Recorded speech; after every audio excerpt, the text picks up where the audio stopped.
So today, on a beautiful sunny afternoon, I've popped down to the drill hall on Portland to meet some very interesting people that have some really exciting news for the local community. So if you'd like to just introduce yourself, tell us your job title, and then we can talk a bit about this exciting news we've got to announce today.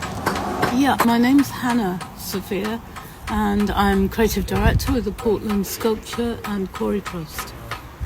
And we're here today because you've managed to secure some funding for a really inclusive project that's going to need the engagement of the local community, and that's why we're here today to talk about what the project is and what an exciting opportunity it is for local people. If you could just tell us a little bit about this funding and what you've actually secured. Yeah, the project's really exciting. It's called Look to the Rock, Quarrymen Stories, and it's about the skills of the quarrymen that have shaped this whole landscape and coastline over 18 generations. And what are you specifically looking for people to get involved with? What would you like people to come and, engage with this project? Well, it's revisiting or reliving the landscape in a creative way. Creative opportunities through writing, videos, sound recording, music. There's a huge wealth of opportunities for people to explore different avenues of the arts through understanding the landscape and making their own stories and also contributing their histories, because there are a lot of people here that have a real connection with the landscape, and we want to bring their experiences into the project as well. So we're looking forward to a fantastic year ahead. So we're looking for people that have sort of either special places they go on Portland, or people that have generational stories from their grandparents or fathers, or people that worked the land. You're looking for people to basically engage and share stories of their kind of living history. Yeah, we have a professional filmmaker. He's brilliant. He works for TV. He's there to help people shape little videos and make their own videos. We've got equipment here, they can edit here, they can create podcasts here and in the landscape itself. So we're going to different sites. We want people to tell us where they like most, and then we'll go to those places and we'll reconnect with the history of that place. So this is a really nice opportunity almost to be involved in charting history right now for future generations. Yeah, we're all living it, isn't it? It's a living landscape, and it can be as imaginative as people want. They can bring their own stories, or they can create their own vision for the future if they want to. So it's like how they see the landscape as well as how the quarrymen worked it. So we have two layers. We've got the history and we've got the present creative engagement, and we want to see there's huge amounts of talent on Portland, and young people developing their amazing ability to express themselves in different ways. And I think it's a great opportunity for them to really develop that. So is this for all ages? Is this for all generations, young and old? Definitely. And I think the young ones are really exciting because they're coming up with brilliant ideas. We've already got quite a few young people that are already working on it. So I think if they want to work in groups, they can. If they want to work individually, if they just want to come and talk about an idea they might have, it's going to be really exciting. So for the idea of the format of these days, how will they look? Will they be on a weekend? Will they be in the week? And you give people a kind of idea of what the plan is for these days. Yeah, we're going to begin by being quite open for timing. We're here at the drill hall. We've got a telephone number. We've also got an email address, so they can contact us anyhow. They can drop into the drill hall as well. We're going to collect everyone's names and what they'd like to do, and then we can start to work with them over summer when it's really wet, when the weather is slightly improving now, isn't it? So the whole project is quite fluid with people's time, and it's going to kind of fit around them, is that right? Yeah, we have a series. My name's Paul. I'm actually the secretary for the trust, but I've worked with Hannah on a lot of different projects and project development over a long period of time. So this project's actually been It's actually been funded by Historic England and UK governments. I think the funding's probably come via the Levelling Up stream of projects that are happening all over the UK. But specific to Portland here, Look to the Rock, Quarrymen Stories is a series of workshops that are planned to produce a number of short videos. Hannah said working with a professional filmmaker, and we have the facilities here at the drill hall to do the sound editing and video editing.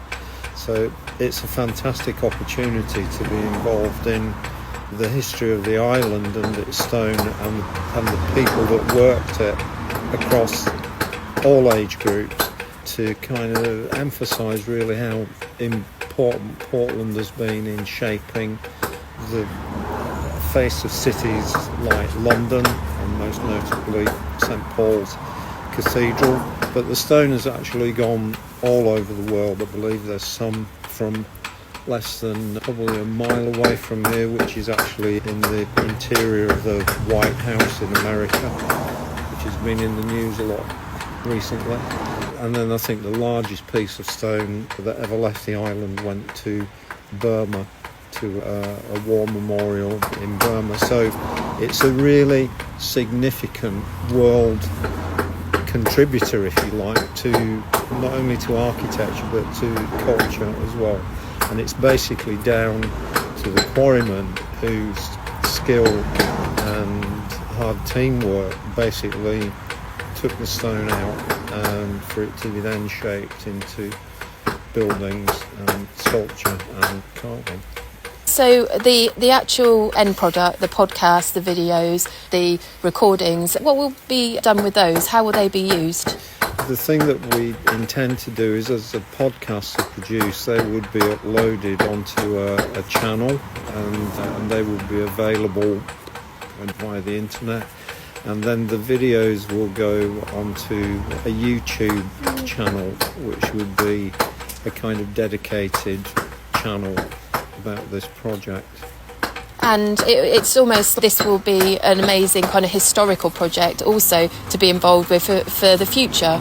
Yeah, absolutely. It's the start of, I think, a longer term project, although Hannah has had a fantastic commitment here on the island to actually collecting and assembling archive, which she's done over a very long time. It's called the Living Land Archive, and it's recorded the landscape and things about people's lives and histories over a period of about 42 years now, I think it is, or 43 years. So there's this information, but there's a need to continue, and it's very much about involving not only the older people who've got the direct memories, but it's about the younger people who've also got experiences, and they've got relatives who've worked in the stone and the industry, and it's about actually encouraging them to be involved in their history, if you like, for the future taken, but it's not backward looking, it's forward looking. It sounds an extraordinary opportunity for local people, and could you let them know exactly how they can get in touch? Have you got your phone number to give out to people? Yeah, it's the telephone number, the direct line to the drill hall is 01 305 826 736, and the email address is psqt@learningstone.org. So PSQT is Portland Sculpture and Quarry Trust. Learning Stone is the name of our website, which is www.learningstone.org. That's wonderful, and as listeners can probably hear in the background, we actually have some sculptures actually working as we speak, and you took me through the hall, and it's absolutely fascinating, isn't it? The rich history that we have on this island. It's something to be very proud of. Yeah, we've got local people here that they haven't carved before, and they are carving an amazing piece of work. It's a huge pig, and it's going to be on site in Portland. Find its home very soon, but it's massive, isn't it? It's huge. Yeah, and me personally, I love the sculptures on the island, and I think that most people will know of Roy Dog and the other sculptures and how much fun and how that kind of brings real fun to what is, like you said, a very historical part of the island's history. And I think if people would like to get involved, I think it's very important, isn't it, to keep that pride and that tradition and everything that goes with it. That's absolutely right, yeah, and it's how what we know about the island today. I think a lot of pulpit rocks used for swimming, and there might be some other stories that we could learn, and I think it's what we learned from the project as well. And what are you looking forward to most about being involved with this particular project? I just like the way it's part of this island and it's part of the people that live here, and it's important for that very reason. And what's made you have so much passion and longevity for your collection and every bit of history that you've actually created here? Seen so much creativity come out. There's been creativity every single day, and the things that people make, the things that they perform, they dance, they play music, and I think there's a huge amount of creativity that we can develop with. We can develop our understandings through that. And Portland has so many creative people that live here and are drawn to the island. Do you think that the sort of the myths and the legends all kind of help with that feeling? Yeah, I think once we get the real stuff, like the people that have shaped it, then all the rest comes into place, doesn't it? Yeah, absolutely, yeah. And what are you looking forward to most about this project in particular? I'm looking forward to the involvement of the younger people with older people for them to actually find their own route through the stories and their creativity, because it's teaching also a new kind of technology, isn't it? Podcast and video. Yeah, and it's a great way to involve a younger generation using this technology every day, and so that's a great way of engaging them, and then using the memories of the older generation. It's a great way of bringing the community together. Yeah, absolutely, and it's also about inspiring the younger people to actually find their own stories and then to be able to go on and develop their own projects, which is a very important outcome for this project. Will be a very important outcome. And initially, all you really want is people to register their interest, contact you in any way, on the phone, via the email, through the website, just show their interest, show the excitement, get involved, and then fluidly the project will evolve through this first initial kind of people showing their interest. Yeah, absolutely. And people can also come directly into the drill hall. We're on the main road, aren't we, in between Eastern and on the way down to Fortune as well.